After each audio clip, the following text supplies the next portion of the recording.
അസീറിൽ മയക്കുമരുന്നുമായി 2 പേർ പിടിയിൽ. 26 കിലോഗ്രാം ഹഷീഷാണ് ഇവരിൽ നിന്ന് പിടിച്ചെടുത്തത്. വാഹനത്തെ പിന്തുടർന്ന് പിടികൂടുന്നതിന്റെ ദൃശ്യങ്ങൾ മയക്കുമരുന്ന് വിരുദ്ധ സമിതി പുറത്തുവിട്ടു. അസീർ വഴി സൗദിയിലേക്ക് ലഹരി കടത്താനായിരുന്നു ശ്രമം. പിക്കപ്പ് വാഹനത്തിലാണ് ഹഷീഷ് കടത്തിയത്.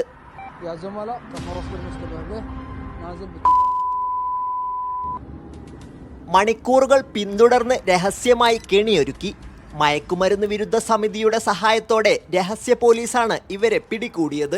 വാഹനത്തിന്റെ ബോഡിക്കുള്ളിൽ രഹസ്യമായി ഒളിപ്പിച്ചാണ് കടത്ത്.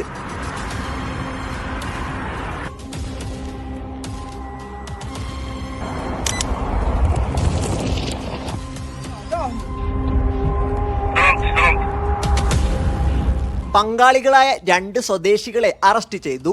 പിടിച്ചെടുത്ത മയക്കുമരുന്ന് നാർക്കോട്ടിക് കൺട്രോളിന് കൈമാറി.